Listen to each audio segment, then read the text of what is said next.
எல்லாருக்கும் வணக்கம். எல்லாருமே சொல்கிறது மாதிரி இந்த மேடை எனக்கும் ஒரு முக்கியமான பதிவாக பார்க்குறேன். நம்ம எவ்வளோ படங்களும் ஒர்க் பண்ணியிருப்போம், எவ்வளோ பேருக்கு எழுதியிருப்போம். சின்ன வயசில் பள்ளிக்கூடம் போகும்போது கிராமங்களில் கொண்டாந்து செங்கிப்பட்டி கமலா தியேட்டரில் அங்கேயும் ஒரு கமலா இருந்துச்சு, ஒரு டூரிங் டாக்ஸ். அப்போ எந்த போஸ்ட் ஓட்டினாலும் கவுண்டமணி செந்தில் இருக்கும். அப்போ அவங்களோட உயரம், இவங்களுடைய ஆளுமை தெரியாது. ஆனால் பசங்க எல்லாருமே சொல்லி கவுண்டமணி செந்தில் படம்டா போலமாடா அப்படிம்பாங்க. கதாநாயகன் தெரியாது, கதாநாயகி தெரியாது, இயக்குனர் தெரியாது, என்ன கதை தெரியாது. ஆனால் அந்த பேரை கேட்ட உடனே படத்துக்கு போகலாமா அப்படிங்கிற ஒரு கூட்டத்தில் நானும் ஒருத்தனாக இருந்தேன். அதனால் இந்த படத்தில் நாங்கள் இந்த மேடையில் நிற்கிறது நான் ரொம்ப ப்ரிசியஸாக நான் நினச்சிட்ருக்கேன். ரெண்டாவது, ஐயா கவுண்டமணி ஐயா அவர்களை பற்றி பேசணும்னா மணிக்கணக்கில் பேசலாம்.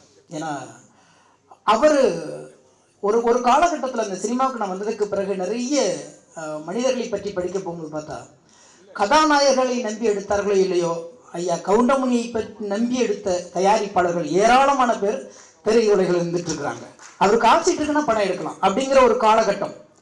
அதே போல் இன்னைக்கு எனக்கு ரொம்ப ஆச்சரியமாக இருக்கும், எவ்வளோ பெரிய நிகழ்வுகளை கூட ஒரு புன்னகையால் கடந்து போகலாங்கிறத அழகாக சொன்னது அவர் தான்.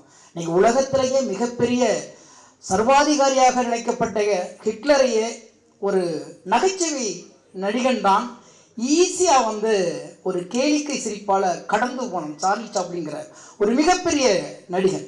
அவன் பெயரை சொல்கிறதுக்கு பயப்பட்டுச்சு உலகம், ஹிட்லர்னு பெயரை சொல்கிறதுக்கு பயப்பட்டுச்சு. ஆனால் ஒரு நகைச்சுவை கலைஞன் திரையில் நின்று சாதாரணமாக போகிற போக்கில் தூசியை தட்டி விடுறது மாதிரி ஒரு ஒற்றை புன்னகையால் கடந்து போனான். அந்த விஷயத்தை அப்படியே மொழி மாற்றி தமிழ் திரையுலகத்தில் பார்த்தீங்கன்னா, இவர்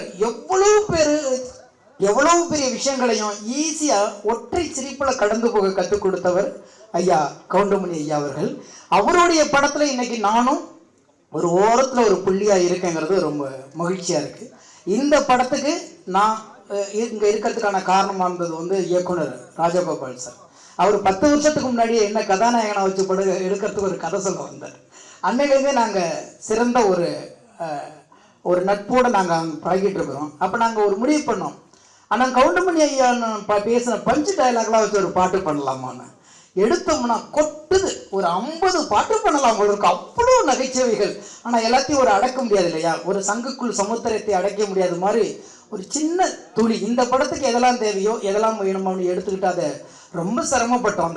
அந்த டயலாக்கை மட்டும்தான் ஒரு வார்த்தை கூட நான் யோசிக்கவே இல்லை. அண்ணன் ஏற்கனவே பேசி வச்சுட்டாங்க. நாமெல்லாம் ரசித்த வரிகள், ரசித்து கை தட்டின வரிகள், அதையெல்லாம் எங்கெங்கே கோக்கணுன்ட்டு இயக்குனர் இசையமைப்பாளர் சித்தார்த்த கூட உட்காந்து அந்த பாட்டை பண்ணோம். எனக்கு ரொம்ப மன நிறைவாக இருந்துச்சு. இன்றைக்கி நான் கேட்கும் பொழுது வீட்டிலையும் சிரிச்சுக்கிட்டே இருப்பேன். அந்த பாட்டு எழுதும்போது நம்புறீங்களே இல்லையே, ஒரு 50 பக்கம் எழுதியிருப்பேன் அதுக்கு. ஏன்னா அவ்வளோ டயலாக்லேருந்து எடுத்து கொஞ்சம் கொஞ்சமாக நாங்கள் சேகரித்து ஒரு அழகான ஒரு ரசனைக்குரிய ஒரு பாடலாக கொடுத்தோம்.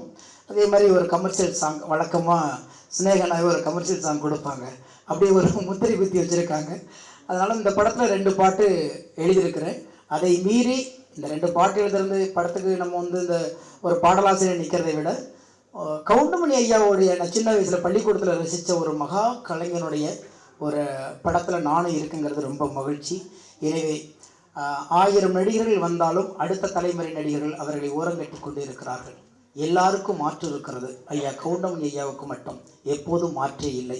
ஒரே ஒரு கவுண்டமணி தான், ஒரே ஒரு ஜாம்பவான் தான். ஏன்னா அவருடைய இடத்தை யாராலும் நிரப்ப முடியாது. ஏன்னு கேட்டிங்கன்னா, அவர் திட்டினா மட்டும்தான் யாருக்கும் கோபம் வராது, அவர் கிண்டல் பண்ண மாதிரி தான் யாருக்கும் ஒரு மாதிரி அந்த சையாக வராது. ஏன்னு கேட்டிங்கன்னா, நேசிச்சிட்டோம். பிடிச்சவங்க எவ்வளோ சொன்னாலும் பிடிக்கும் இல்லையா நமக்கு, பிடிக்காதவங்க சிரிச்சா கூட நமக்கு பிடிக்காது, ஆனால் பிடிச்சவங்க முறைச்சா கூட பிடிக்கும் இல்லையா. அந்த மாதிரி எல்லாருக்கும் பிடித்த ஒரு கலைஞன், அவரை கொண்டாட வேண்டிய ஒரு காலகட்டத்தில் நின்றுகிட்டு இருக்கிறோம். இந்த மேடையை பார்க்கும்போதெல்லாம் எல்லாமே ஒரு ரெட்ரோ காலம் திருமணது மாதிரியே இருக்குது.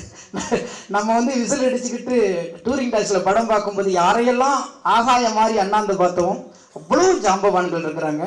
அந்த மேடையில் எனக்கு ஒரு நாற்காலி கிடைத்ததற்காக தயாரிப்பாளர், இயக்குனர், இசையமைப்பாளர், என் கூட சேர்ந்து எழுதின அன்பு தம்பி மோகன்ராஜ் எல்லாருக்குமே நன்றி கூறி விடைபெறுகிறேன். நன்றி, வணக்கம்.